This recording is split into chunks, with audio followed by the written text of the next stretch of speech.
کبھی انسان پر اتنا ظلم ہوتا ہے اس کو جواب دینا پڑتا ہے، ایڈوکیٹ کھڑا کرنا پڑتا ہے، لڑنا پڑتا ہے. ورنہ یہاں عیسائیت کا وہ تصور نہیں ہے کہ ایک گال پر تھپڑ مار دیا جائے تو دوسرا گال بھی پیش کرو. اللہ کے رسول صلی اللہ علیہ وسلم نے ارشاد فرمایا کہ تمہارا مال لوٹا جا رہا ہے، تمہارے گھر میں کوئی گھسا جا رہا ہے، تم ڈیفینس کرو، لیکن اتنا ہی جتنی ضرورت. تیسرا درجہ یہ ہوتا ہے کہ ہمارے ساتھ جب برائی کی جا رہی تو ہم خاموشی اختیار کر لیں اور ہم اس سے کہیں کہ ہم تم سے بھیڑنا نہیں چاہتے، ہم تم سے لڑنا نہیں چاہتے، ہم معافی چاہتے ہیں. یہ ہماری روش نہیں، ہم اس درجے کے نہیں ہیں کہ آپ کی گالیوں کا جواب ہم بھی گالی سے دیں. چوتھا درجہ کیا ہے؟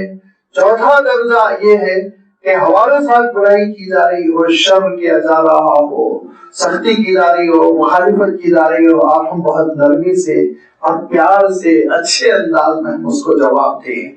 کہ عالم یہ کہ وہ گالی دیا جا رہا ہے، پسینہ پسینہ شراب ہو رہا ہے، ہم اس کو ایک ٹھنڈا گلاس پانی دے کے بھائی بہت تھک گئے، تو آپ ذرا سوچیے اس کا کیا عالم ہوگا.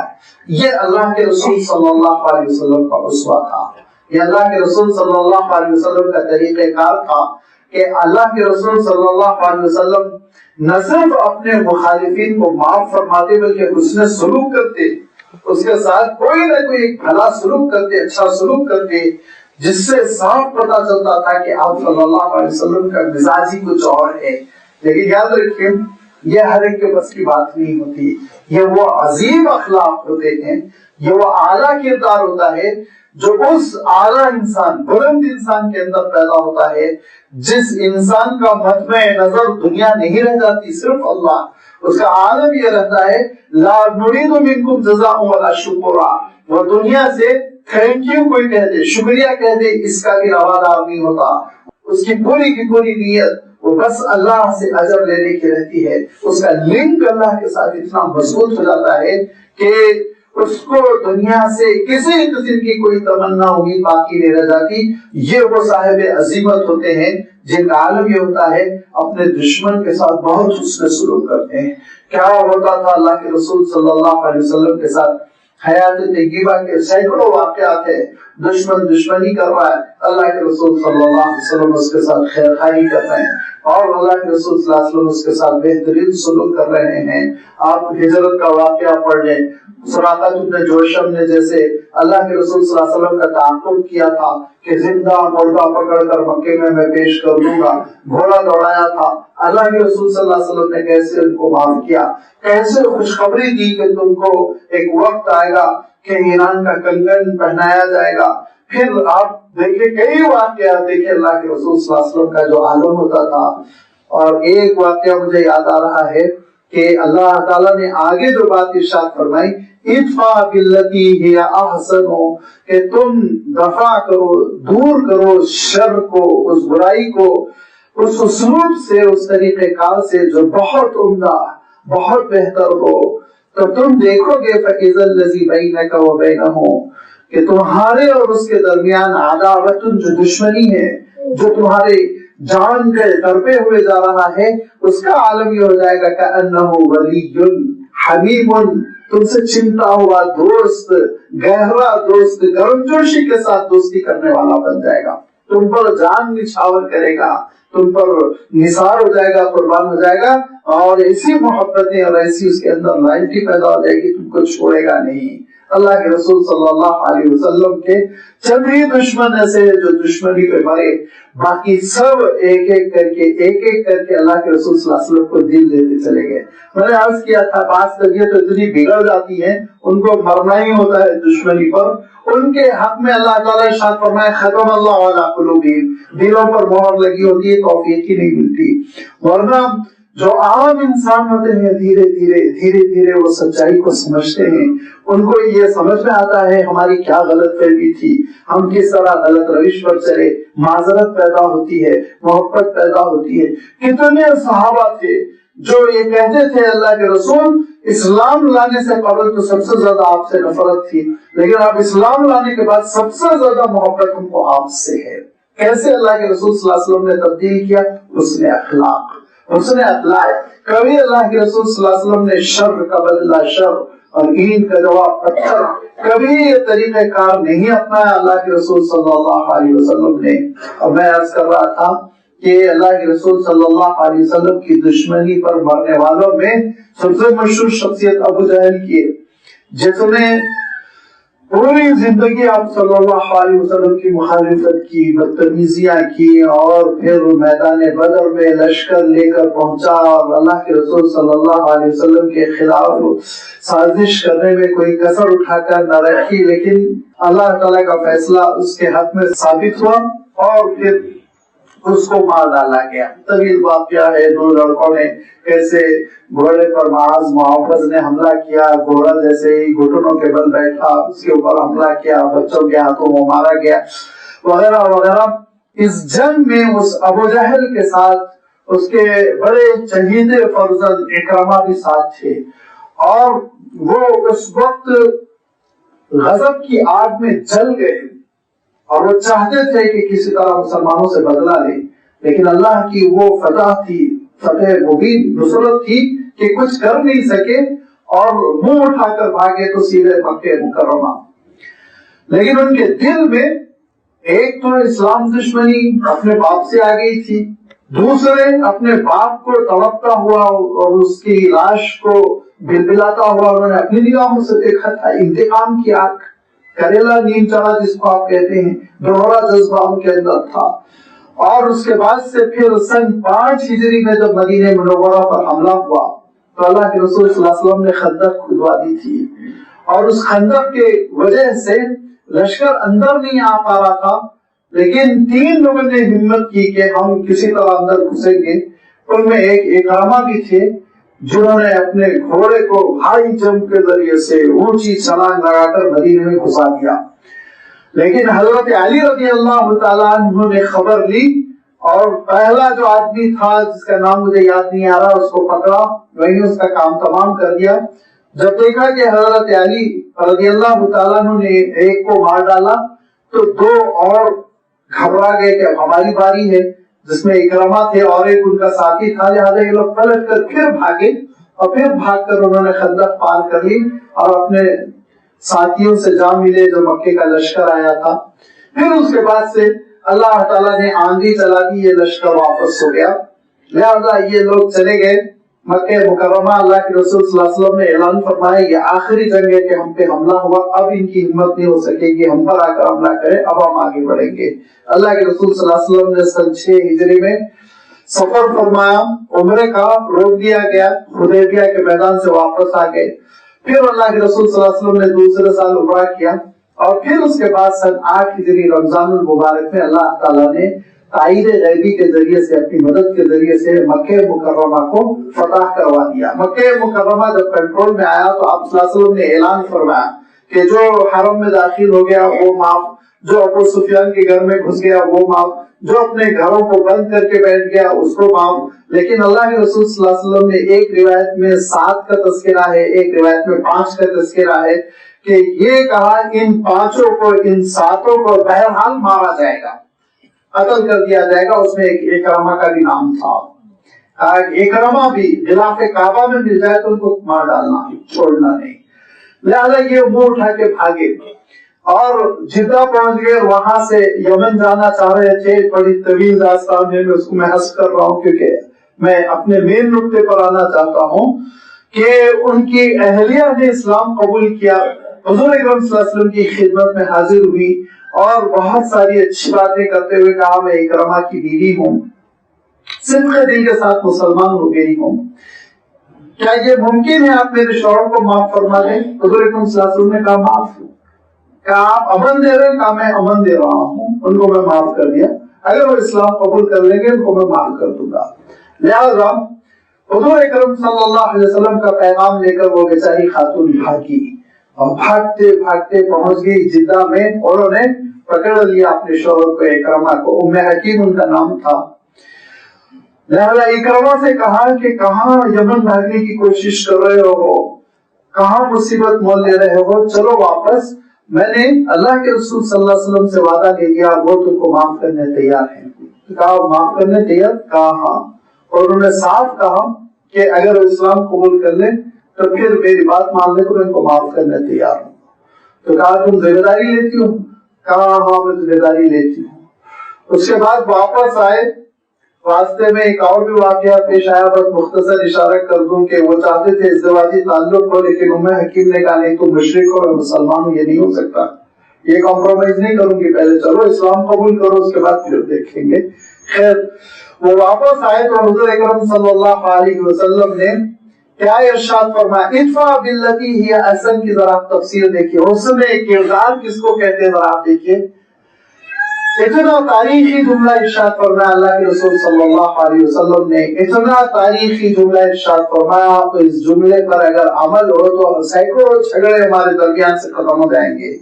آپ صلی اللہ علیہ وسلم نے ارشاد فرمایا، اکرمہ ہجرت کر کے میرے پاس آ رہے ہیں، جب وہ میرے پاس آ جائیں، لا تسبوا اباہ لا تسبوا اباہ فإن سب المیت یؤذی الحی ولا یبلغ المیت۔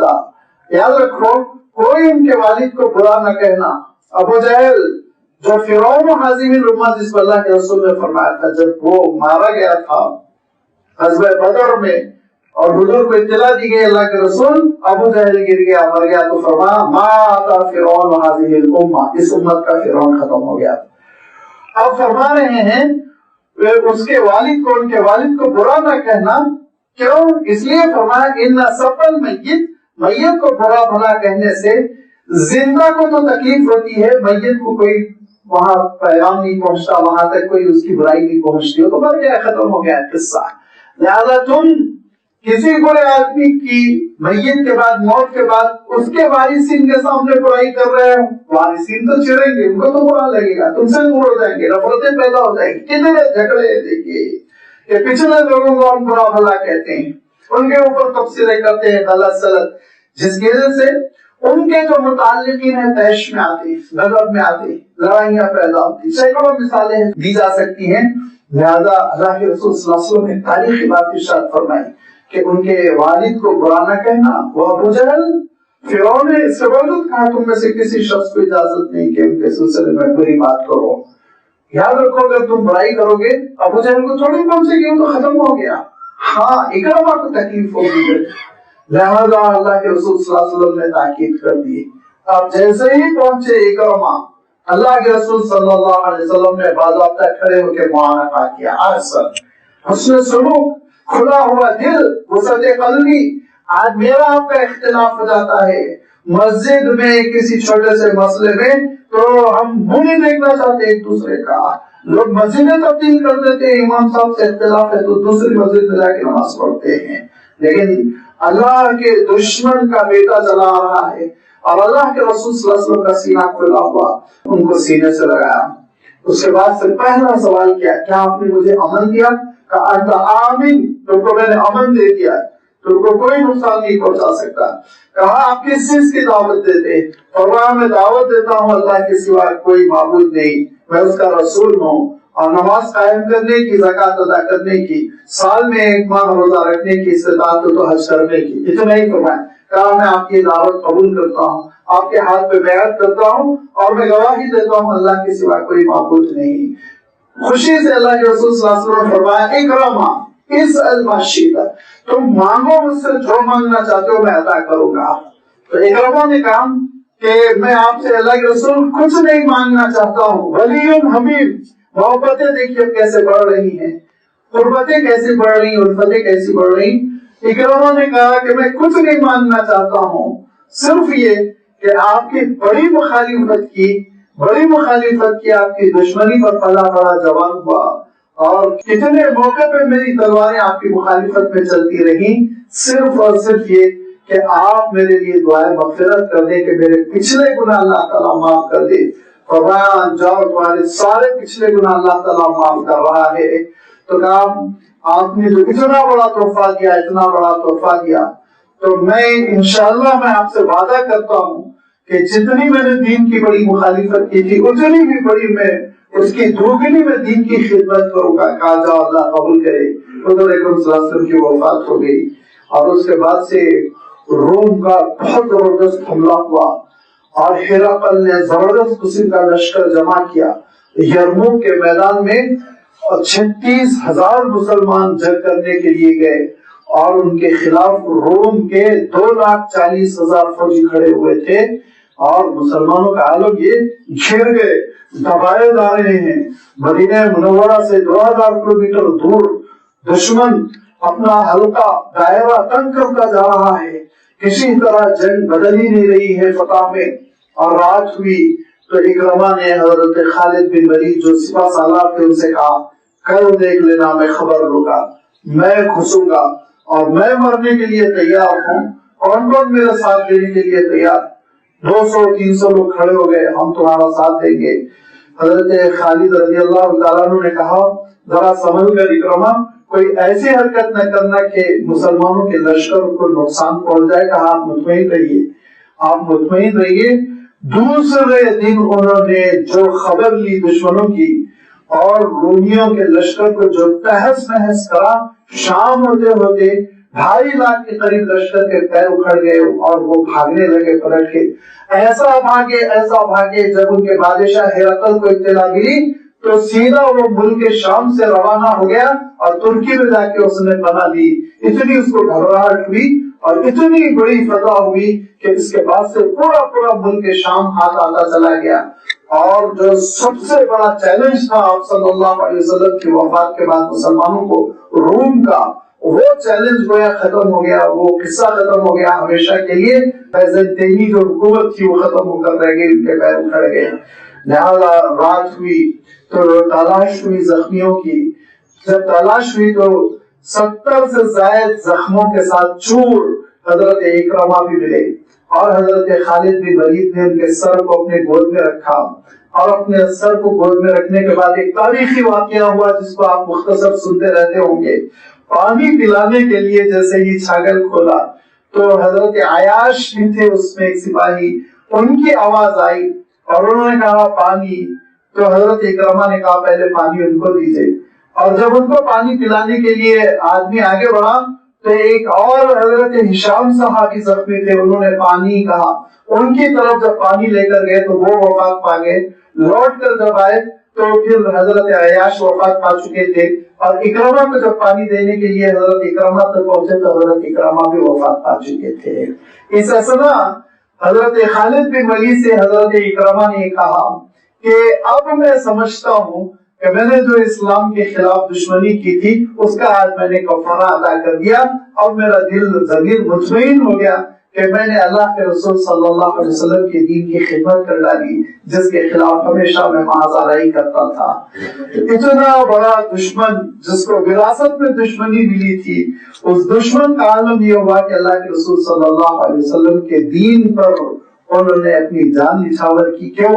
اللہ کے رسول صلی اللہ علیہ وسلم کا وہ اسوہ، وہ طریقہ کار، دشمن کو سینے سے لگا رہے ہیں، دعا ان کو دے رہے ہیں، بھلی بات ان کو کہہ رہے ہیں۔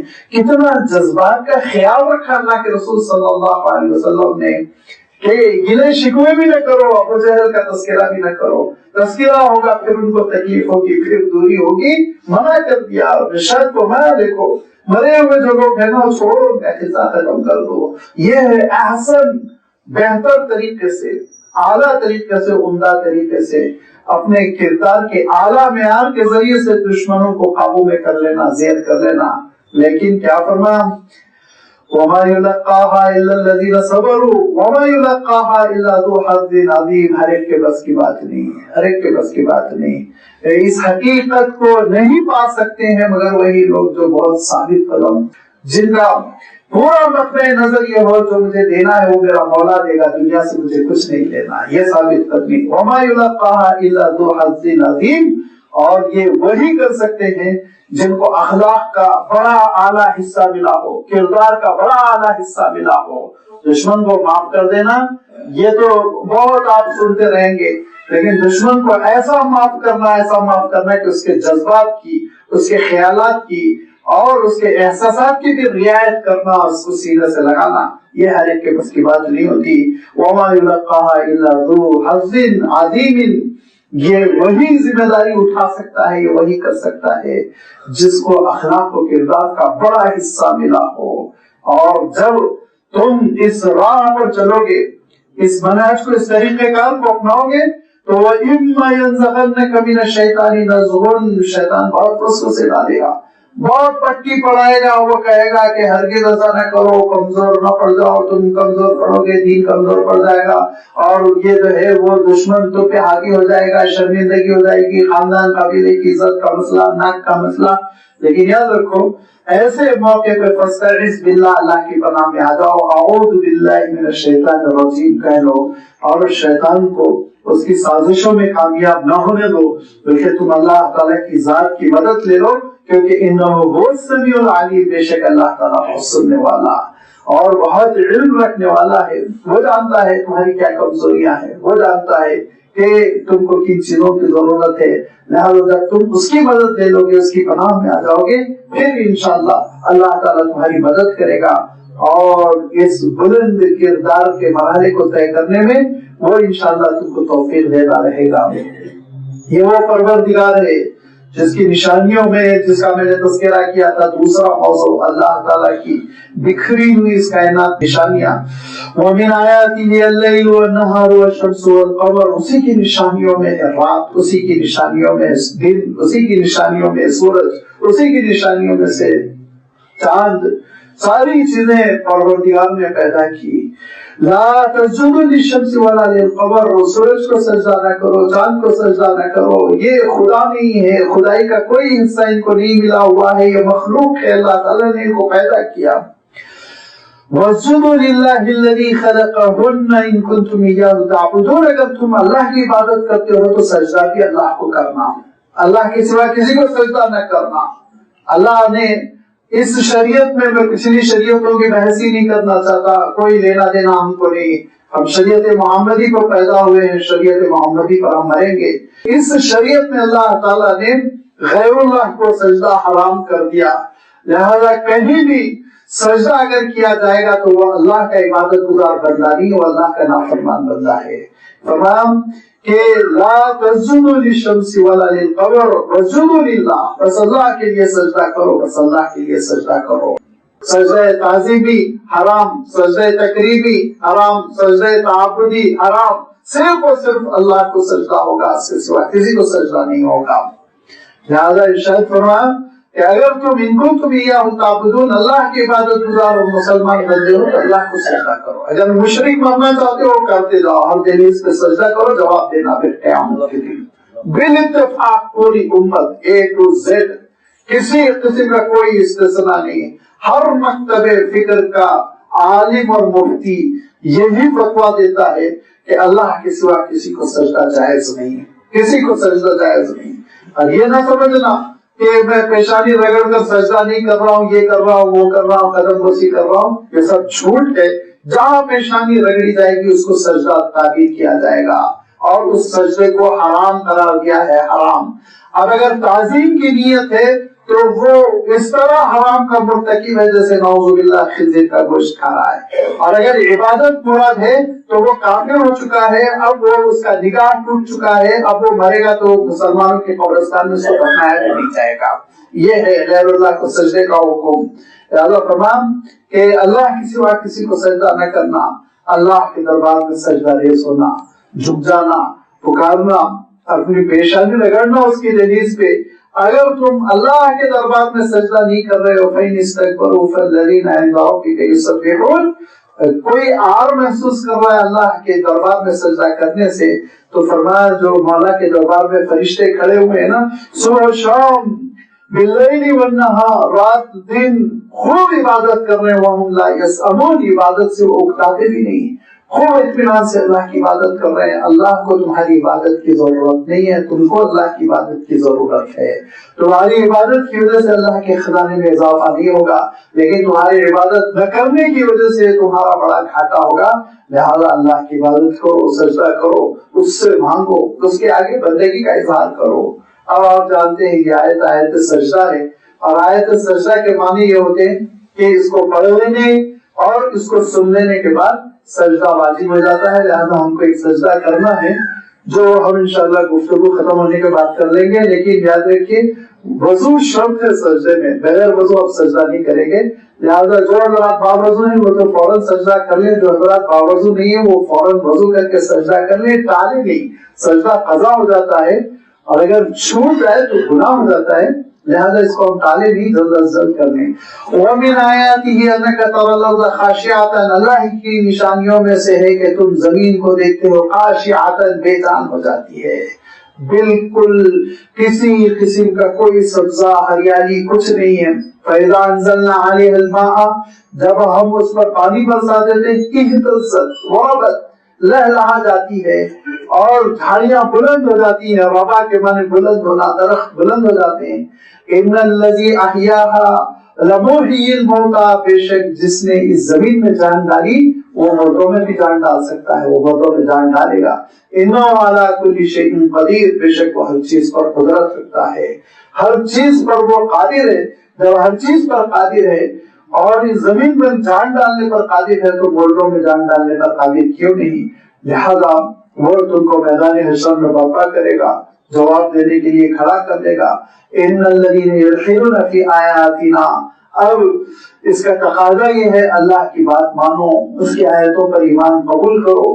اب دیکھیے تیسرا موضوع شروع ہو رہا ہے جس کے سلسلے میں میں نے عرض کیا تھا کہ اللہ تعالیٰ کے کلام پاک کی مخالفت کی دو شکلیں، ایک ظاہری جو مشرکین کا شیوا تھا، جو آج بھی منکرین کا طریقہ کار، نہیں مانیں گے اللہ کے کلام کو، سازشیں کریں گے اس کے خلاف بولیں گے، یہ ایک طریقہ کار ہے، کھلم کھلا وہ دشمن ہے۔ ان کے بارے میں اللہ تعالیٰ نے کیا ارشاد فرمایا کہ ذالک جزاء اعداء اللہ النار، یہ اللہ کے دشمن ہے، جہنم میں جھونک دیے جائیں گے، ہمیشہ جہنم میں رہیں گے۔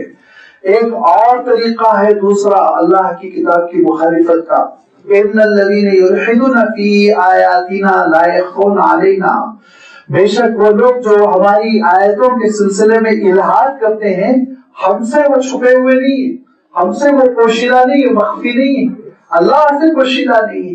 الحاد کس کو کہتے ہیں؟ الحاد کا اردو ترجمہ ہے کجروی۔ میں آج کل اردو کا بھی تھوڑا جنازہ نکل رہا ہے اور اس کی حقیقت کو، اس کے سخت لفظوں کو سمجھنا مشکل ہو جاتا ہے، لہذا اس کی تشریح ہوتی ہے کہ سیدھے راستے کو چھوڑ کر تیرے بینگے راستے کو اختیار کر لینا۔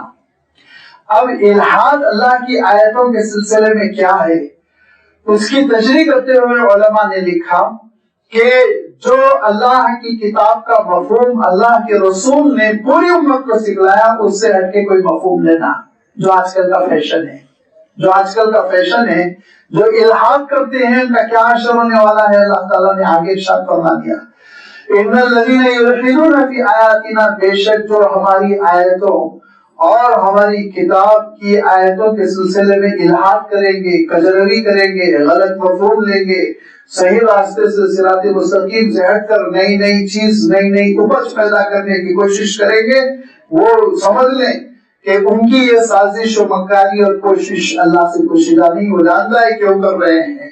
لہذا آج عالم کیا ہو گیا ہے، صلاۃ کی کچھ تشریح ہو رہی ہے، زکوٰۃ کی کچھ تشریح ہو رہی ہے، حج کی کچھ تشریح ہو رہی ہے، وضو کی کچھ تشریح ہو رہی ہے۔ اللہ کے رسول صلی اللہ علیہ وسلم نے صلاۃ اور نماز لاکھوں صحابہ کو سکھا دی، اور لاکھوں صحابہ سے لاکھوں امتیوں نے اور تابعین نے اور تابعین سے تبع تابعین نے اور پوری امت نے لیا، اور سالوں سے اس پہ عمل ہو رہا ہے، اب الحاد ہو رہا ہے، اور پھر نئی باتیں ہو رہی ہیں۔ اللہ تعالیٰ کے کلام میں نئی عجیب و غریب نامعقول قسم کی تعویلات کی جا رہی ہے۔ اللہ تعالیٰ اسے محفوظ رکھے، کبھی کبھی سن کے اور اٹھے کھڑے ہو جاتے ہیں کہ انسان کے اندر کیا ضرورت ہے، کیا ہمت ہے، کیا بے باکی ہے کہ وہ کیا کر جاتا ہے۔ فرمایا افمن یلقی فی النار خیر ام من یاتی آمنا، یاد رکھو بہتر کون ہے، وہ جو جہنم میں جائے گا یا قیامت کے دن امن و اطمینان کے ساتھ اللہ کے دربار میں حاضر ہوگا۔ جو الحاد کرے گا اس کو جہنم میں جھونکا جائے گا، اور جو الحاد نہیں کرے گا، اسلام قبول کرے گا، من و عن بات مان لے گا، جیسے اللہ کے رسول کی ہے ویسے ہی مان لے گا، تو ارشاد فرمایا امن کے ساتھ، اطمینان کے ساتھ میدان حشر میں کھڑا ہوگا۔ اعملوا ما شئتم انہ بما تعملون بصیر، جو کرنا ہے کرو، یاد رکھو تم کو دیکھنے والی ذات موجود ہے، دیکھ رہا ہے۔ ابھی تو دیا ہے آزادی، کرو انکار نماز کا، ابھی تو دیا ہے آزادی، کرو انکار زکات کا، حج کا، مذاق اڑاؤ، لیکن یاد رکھو میدان حشر میں ذلتوں سے دوچار کر دیے جاؤ گے۔ ان الذین کفروا بالذکر لما جاءہم، بے شک جو لوگ اللہ کی کتاب اور اس کی اس نصیحت کے سامان سے انکار کرتے ہیں جبکہ وہ ان کے پاس آ پہنچا تو وہ کان کھول کر سن لے. وَإِنَّهُ لَكِتَابٌ عَزِيزٌ، یہ وہ کتاب ہے جو اللہ کو بہت عزیز ہے، یہ اللہ کے پاس بہت عزت والی ہے، گراں قدر ہے یہ کتاب. اور اس کتاب کے سلسلے میں اللہ کا ایک فیصلہ ہو چکا ہے، لا یاتیہ الباطل من بین یدیہ، نہ کھلم کھلا باطل اس میں داخل ہو سکتا ہے، ولا من خلفہ، نہ چھپے چھپے پوشیدہ تحریف کر کے، معنوں کو تبدیل کر کے. بڑی تفصیل ہے، میں اشارہ کروں گا. بائبل کا میں تذکرہ اس لیے کرتا ہوں کہ سب سے قریبی کتاب رہی حضور اکرم صلی اللہ علیہ وسلم سے 600 سال پہلے قریب وہ نازل ہوئی تھی. اس کتاب کا کیا حشر ہوا، اس کی کھلم کھلا بھی تبدیلی کر دی گئی، چھپ چھپ کے بھی اس کی تحریف کر دی گئی. کھلم کھلا کیا کہ اس میں توحید کے مضامین ہیں، لیکن سیدھا سیدھا یہ کہہ دیا گیا یہ وقتی تھے. اس میں خنزیر حرام ہے، کہہ دیا گیا یہ بنی اسرائیل کے لیے. اس میں شراب حرام ہے، کہہ دیا گیا یہ بنی اسرائیل کے لیے، ان کے علماء کے لیے، سارے انسانوں کے لیے نہیں ہے. اور چھپ چھپ کے کیا کیا گیا، چھپ چھپ کر اس میں یہ کیا گیا کہ اس کے ترجموں میں ڈنڈی ماری گئی، مفہوم کو بگاڑ دیا گیا. اور اللہ تعالیٰ ایک بات ارشاد فرما رہا ہے، اس کا ترجمہ دوسرے الفاظ سے کر دیا گیا. اللہ تعالیٰ نے بندے کے لیے ایک لفظ استعمال کیا تھا سریانی میں، اور وہ لفظ بیٹے کے لیے بھی استعمال ہوتا ہے. جب زبانوں میں الفاظ کم ہوتے ہیں تو پھر ایک لفظ کئی مفہوم کے لیے ادا کیا جاتا ہے، جس کی مثال میں ہندی سے دیتا ہوں. پتی شوہر کو بھی کہتے ہیں، لکھپتی وہ والا 1000 روپے والا، 1,00,000 روپے والا. اور آپ جانتے ہیں راشٹرپتی تو پورے راشٹر کا شوہر تھوڑی ہوتا ہے، سردار کے معنوں میں، حکمران کے معنوں میں. تو پتی کا لفظ کو آپ کو دیکھنا پڑے گا کہاں آ رہا ہے، کس سیاق میں. شوہر کے لیے آ رہا ہے نہیں، وہ بیوی کے ساتھ آ رہا ہے تو شوہر سے ترجمہ کیجئے. نیشن کے ساتھ آ رہا ہے تو پھر آپ صدر جمہوریہ سے ترجمہ کیجئے.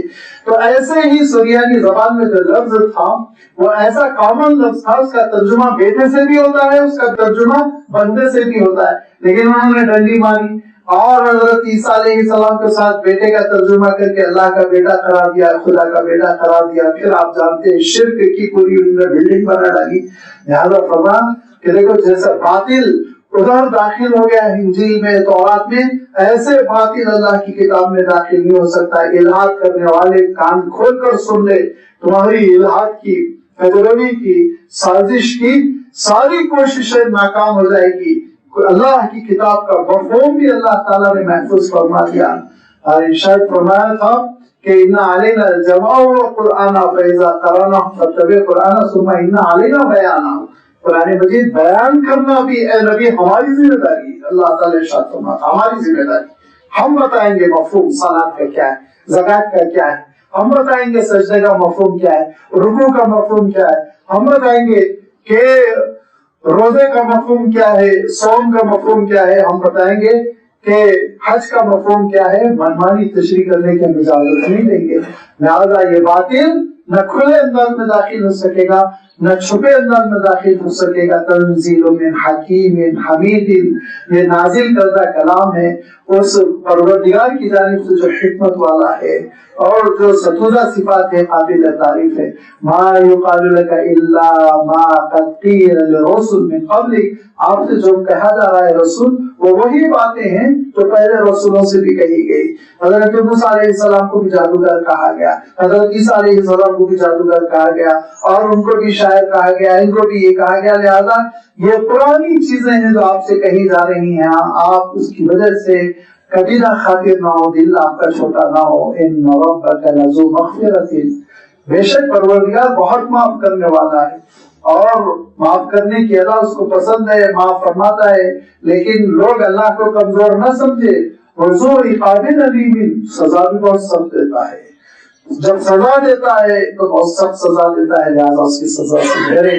وَلَوْ جَعَلْنَاهُ قُرْآنًا عَرَبِيًّا، اگر قرآن کو غیر عربی عجمی زبان میں نازل کر دیا جاتا، لَقَالُوا لَوْلَا فُصِّلَتْ آيَاتُهُ، یہی منکرین مشرکین کہتے ہیں ارے عربی میں کیوں نہیں نازل کیا گیا، ہماری زبان میں کیوں نازل نہیں کیا گیا، اس کی آیتوں کی تفصیل کیوں نہیں کی گئی، وضاحت کیوں نہیں کر دی گئی، تشریح کر دی نہیں گئی. اور یہ کہتے عجمی کیوں، وہ عربی، یہ کلام تو عجمی، رسول تو عربی، رسول عربی، کلام عجمی میں نازل ہو رہا. تو لازمی بات ہے جب رسول عربی ہے تو کلام عربی ہوگا. اگر ان کا اعتراض یہی ہے کہ تیلگو میں